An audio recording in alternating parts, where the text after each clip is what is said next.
ഷാലിനിയും ഷെർലിയും അല്ലേ? ആരാടോ ആരാടോ നിങ്ങൾ? ആരാണെന്ന്?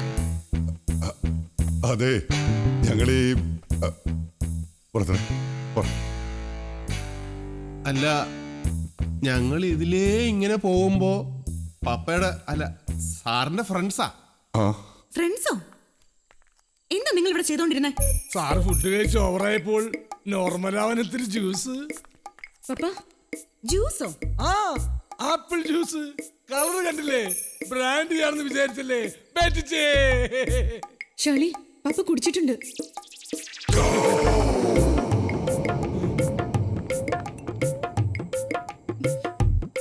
ഇതാണോ ജ്യൂസ്?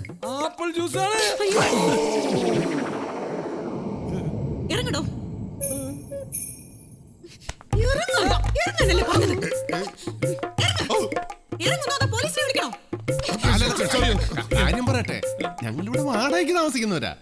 വാടകയ്ക്കോ? ഇവിടെയോ? ആ, ഇവിടെ മുകളിൽ 1000 രൂപ ഞങ്ങൾ ഓരോരുത്തരും വാടക കൊടുക്കുന്നുണ്ട്. സാർ ഇവിടെ ഒറ്റയ്ക്കാ, മക്കളൊക്കെ ബാംഗ്ലൂരാന്ന് പറഞ്ഞപ്പോ കഷ്ടം തോന്നി. വയസ്സായ ആളല്ലേ, ഒരു കമ്പനിക്ക് ഞങ്ങളും കൂടെ ഒപ്പം താമസിച്ചു. ശരി, വാടകയ്ക്ക് താമസിക്കുന്നവർ ചെയ്യുന്ന കാര്യങ്ങളാണോ നിങ്ങൾ ചെയ്തത്? ബോധമില്ലാത്ത ഒരാളെ പിന്നെ കുടിപ്പിച്ച് കൊല്ലാൻ നോക്ക. അയ്യോ, ബോധമില്ലാത്ത ആളായിരുന്നു, ഞങ്ങൾക്കത് അറിയില്ലായിരുന്നു അല്ലേ ബ്രദറെ? Sorry sorry.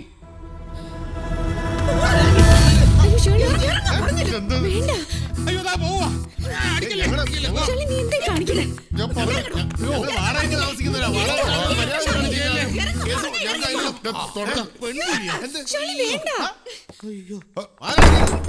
കച്ചറേ. ആ വാതിലും കൊട്ടി അടച്ചു.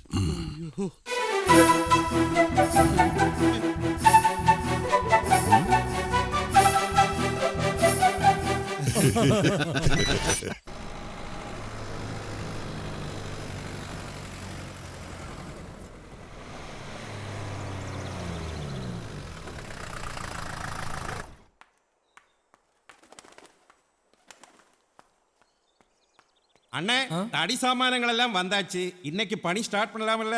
നിക്ക്, പണി സ്റ്റാർട്ട് പണ്ണാൻ വരട്ടെ. ഇവിടെ ഞങ്ങൾ തന്നെ പണി കിട്ടിരിക്കുക. അതിനൊരു തീരുമാനമാകട്ടെ. മേശരി പോയി കടുപ്പത്തിലൊരു ടീ സാപ്പിട്ട്. சரிங்கண்ணே. ഓ, അതെ, അണ്ടി പോയ അണ്ണാമാരെ പോലെ ഇങ്ങനെ മറന്നു കിടന്നിട്ട് യാതൊരു കാര്യമില്ല. ഇനി എന്താ ചെയ്യേണ്ടതെന്ന് തീരുമാനിക്കും.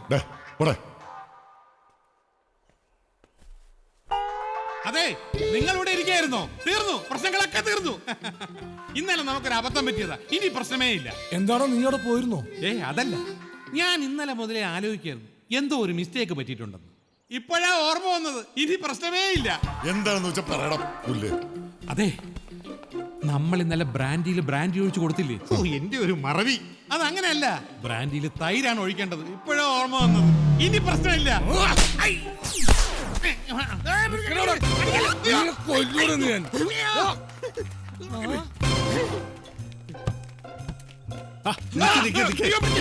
എന്താ പ്രശ്നം? പുതിയ പ്രശ്നങ്ങളൊന്നുമില്ല സാറേ. ഇന്നത്തെ പ്രശ്നങ്ങൾ തന്നെ കണ്ടിന്യൂ ചെയ്യാം. സാറേ, പോകല്ലേ, അവിടെ നിന്നേ. കാലത്ത് ഉണർന്നപ്പോഴാ മക്കൾ വന്ന് വിവരം അറിഞ്ഞത്. അതുകൊണ്ട് അവർ ഉണരുന്നതിന് മുമ്പ് തന്നെ ഞാൻ ഇങ്ങോട്ട് പോന്നു. എന്തോ പ്രശ്നമുണ്ടെന്ന് മനസ്സിലായി. സത്യത്തിൽ ഇന്നലെ രാത്രി എന്താ സംഭവിച്ചത്? സംശയിക്കേണ്ട, കംപ്ലീറ്റ് കുഴപ്പമായി. സാർ ഇന്നലെ അടിച്ച് കിണ്ടിയായിട്ട് എന്തൊക്കെയോ വിളിച്ചു പറഞ്ഞപ്പോ കോബ്രകൾക്ക് തോന്നിയത് കോബ്രാസിന്റെ സാറിന്റെ മക്കളുടെ കല്യാണാലോചനയാണെന്നാ. പറഞ്ഞു തീരും മുമ്പ് സാറിന്റെ കംപ്ലീറ്റ് ഫീസും പോയി. അതൊന്ന് ക്ലിയർ ആയിട്ട് പറയിക്കാൻ വേണ്ടി ഞങ്ങൾ ഒരു ഇത്തിരി ഒറ്റമൂലി അല്ല, ഒരിത്തിരി ബ്രാൻഡി സാറിന്റെ വായിലോട്ട് ഒഴിച്ചപ്പോ സാറിന്റെ മക്കൾ കണ്ടോണ്ടൊന്നു. അതാ പ്രശ്നമായത്. സത്യത്തിൽ എന്താ സാറ് പറഞ്ഞെന്ന് വല്ല ഓർമ്മയുണ്ട? ഒരു ക്ലൂ. ശരിയാ, ബോധമില്ലാതെ ഞാൻ ഇന്നലെ അത് പറഞ്ഞത്.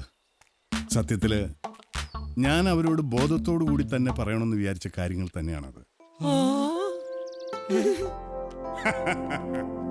പിന്നെ എനിക്ക് നിങ്ങളെ ബോധ്യായി. പക്ഷെ അതുകൊണ്ട് കാര്യമായില്ല.